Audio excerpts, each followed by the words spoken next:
Hi, it's Paula from Pola Quilting. Welcome back to my channel. Welcome again to String Buster. We'll be working with various lengths of the strings to use them up. But before I will show you and walk you through the process, just a quick story how I kind of come up with that idea. So some time ago our church was being renovated, and we have rented a venue somewhere else for those few Sundays, and when I went there, it was just a normal hall, nothing extraordinary. But when I went there and I sat at the back of the auditorium, basically this is what I saw. I saw the chairs standing in front of me, and they were kind of smaller at the top, because obviously that's the perception there, and then they were getting bigger and bigger, and there was that movement of that they were not on kind of straight lines here, they were kind of on diagonal a little bit, and they were getting bigger, and it straight away struck me as a great quilt pattern. Now I did have to think about how I want to achieve those curves, so those shapes are kind of rounded up here. And I did originally think about some sort of wonky drunkard's path type of block, like maybe in this tutorial, but then I thought it has to be a little bit easier and maybe a little bit more precise. Not strictly precise, if you've seen some of my tutorials, I'm not for the perfection, but just a little bit more even out. So let me show you how I kind of cracked that problem. So we are going to be making three sizes of the blocks just to achieve that perception view of the smaller middle size of chairs and the biggest one.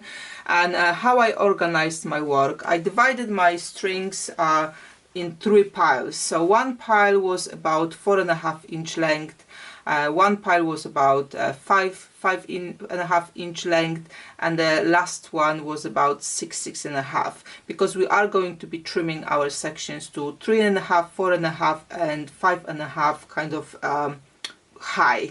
Don't worry about remembering all of those sizes, because I am going to be saving a kind of handout on my website, so it's going to be available from in the shop section there. We will also need some solids to kind of work with that pattern, and I did have enough solids to cut them to relevant sizes. Again, it will be on the handout and you will see later. But if you have been cutting your scraps like I do in my boxes, so 6.5-inch, 4.5-inch, 2.5 by 4.5, 2.5 by 6.5 and a square, then you could use those ones as well. You will just need to trim them according to what you need. So the smallest block size is 3.5 by 6.5. So if I need solid, which is this one, I could just trim it to 3.5, and then from the remaining I can trim it to 2.5-inch and put it in this pile, so you can work with that. Second size we'll be doing is 4.5 by 8.5. Again, I could just take two of the same fabrics from 4.5-inch pile, sew them together, job done. The last size is 5.5 by 12.5, so I could take two of those, sew them together, trim them at the bottom to the size, and job done as well. So as you can see, if you have a scraps organized this way and you don't have a bigger yardage, you could use it in this block as well. But I had enough solids, I didn't have to reach into my box. I did reach, however, to pick up some bright colors, because I had a lot of I don't know why, I don't use white or creams very often, so I had a big batch of those white and cream scraps from the scrap store, so I cut them to relevant sizes. Again, it will be on the handout, but I will walk through the process as well. So how to quickly chain piece those. So once you know how many blocks you want to make of each of the sizes, and I'm saying it because at the end of the tutorial you will see different options how you can lay out those blocks, and it's not necessarily you need to use the layout I just show you. You can do any other of those layouts. So once you know how many blocks you will need, pick up that many of those strips. So those are going to be your starter strips. Let's say I'm gonna make 4 blocks which are 3.5 by 6.5. So I will pick up 4 of those strips and have them on one side, and then I'm working with this pile. and I will just chain piece them, those starters, to the rest of the pile, and then I will rotate them all around until I've got my size. So let me quickly show you what I mean. So here are my starters, here are my scraps. I'll just check this shorter one if it's enough. Yes, it's more than 4 inches, so that would be good. So first things first, I will just chain them piece together, and I do lay them out at the top to more or less match. It's not necessary, but I will show you later how it helps with the trimming. You can, but you don't have to have your quarter-inch allowance here, because we'll be trimming them, so it's irrelevant. You can use any allowance you wish.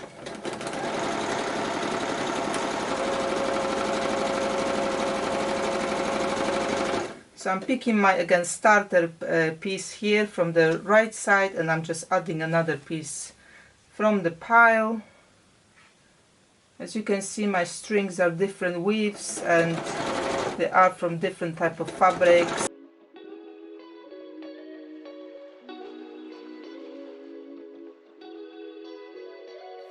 So I will chain piece until I've got all my starters kind of went through the machine, and then I can go back and pull out the last. I will leave the last one in the machine. I'll pull out the ones which are ready, and I will carry on with the chain piecing, and I will do that until my strip sets get a little bit more to the required kind of width. So this one is, because it's the smallest size, it only needs to be 6.5 inches.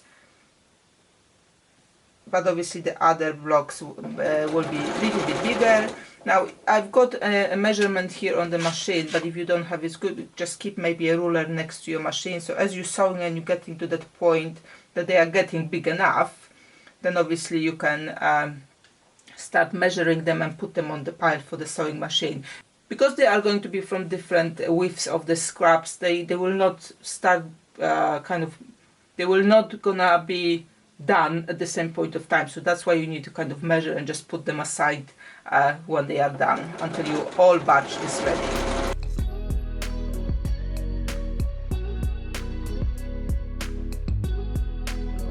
Here are my strip sets out of the ironing. I did use a starch at this point just to make it a little bit more sturdy. I do use a lot of starch, I have to say, spray starch, because when you work with scraps and you've got a lot of seams, you want to kind of stabilize it somehow to make it just easier to work with. And as you can see, because I was aligning them at the top when I was sewing, they kind of more or less identical here. Not exactly, it wasn't kind of measurement there, just kind of easier to trim it. Because what I will do, I will actually start trimming from that side.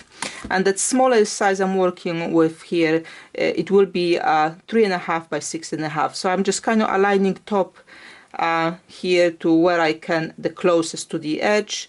And I want to align it to make it 3.5 by 6.5. So I just need to make sure that I've got that width here. As you can, it kind of comes off here, so I wouldn't be able to cut it there, but it's still enough. So if I do it this way, I can trim those two sides. I just want to trim it, make it nice and even. And when I turn it around, now I want to obviously to trim it to actual size. So 3.5 by 6.5, I'm aligning my ruler. Now from those strip sets, as you can see, there's not much left. I won't be able to use it. But from the bigger strip sets, or if your strings were longer, you might have here a leftover, which will be actually usable somewhere else. So when I was cutting some other ones, I had widths like this, and because it's kind of more or less straight here, you can use it in another block.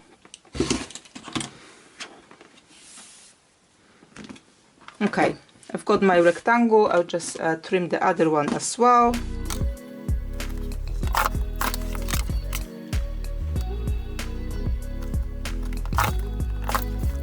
Okay, so those are the smallest one.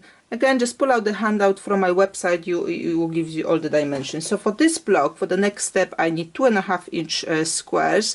And like I said, I'm using whites and creams. They're all gonna be a little bit different to all of those blocks because I've used, I think, 4 or 5 different fabrics, so the shade will be different. I am just finger pressing them into half on diagonal, but with bigger shapes for the bigger blocks, you probably would like to iron it. It's just gonna be easier. And I'm going to put it on my blocks like this, and I'm going to stitch it about, I don't know, 1/8 of the inch here. Anything less than 1/4 of the inch is fine. It's just so when we sew it later with 1/4 inch, we won't see that first stitch we have made. So let me quickly sew those.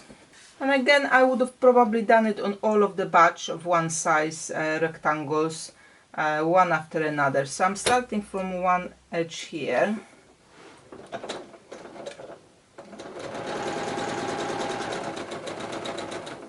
Go to the corner, don't measure, it's just you want to be less than 1/4 inch, like I said. Anything less than 1/4 is fine. It doesn't have to be exact the 8.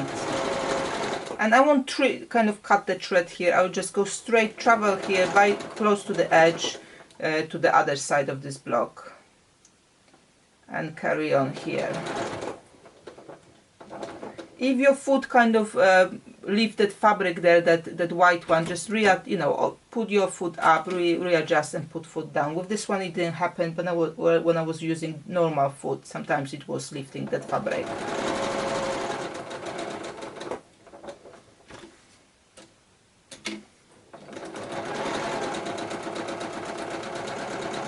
And then when I've done that first one, I will just put next one with the next squares and carry on. So you can still kind of use your chain piecing here. But let's just finish quickly this one block. So why you want to chain piece is because for the next step you want to move to a different foot. Just normal foot or open toe foot will be fine. Because there's going to be a little bit of different type of stitching. In this step you can use straight stitch, or you can use decorative stitch, whatever you like. Maybe you like to test some on your scraps. You can do either way, it will look nice. I'm using cream thread here, and the fabrics I was working on were either creamish, whitish. It was still looking good on both of those. So once I've got those kind of ears here, I want to now kind of lift them up. So this is where that Cathedral Chairs name came from, because it is kind of based on the cathedral windows blocks, how they are made. So you're lifting that edge here, make that kind of curve here, and it's possible because that part of that square is on the bias, so it's easy to kind of lift. Don't worry how it comes on the edges. Remember, you will be sewing it to something else, so 1/4 inch of those both sides will be not visible, so whatever happens there, don't worry about it at all. So you just want to lift it up. You could, if you like, take it to the iron now to kind of press it so it doesn't move when you're sewing. It's up to you how confident you feel. I just go straight in and I will start stitching, and I'm stitching close to that edge here, but you could either way stitch on this side or in the middle, or use decorative stitch in the middle. Again, just have a little, a little bit of experiment, see what you like the best and do that. And I just go slowly on that curve, just stitching it in place.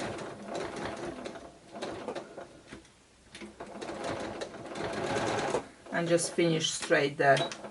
And then I would again feed another, just quickly chain piece those. So you won't just achieve that curve here, and it will give that illusion later when we're looking at it. Let me just do quickly the other side.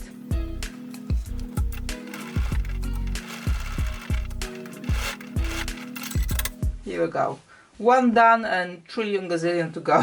I'm just joking, obviously, but again, on the layout available on my website, I made this quilt 50 by 60 inches with 3 sizes of the blocks and all the dimensions of strings, how big the rectangles needs to be, how big squares needs to be, and obviously how many of each you need are gonna be there. Now let me quickly show you how sewn section looks. Okay, so this is the same size of the blocks stitched together.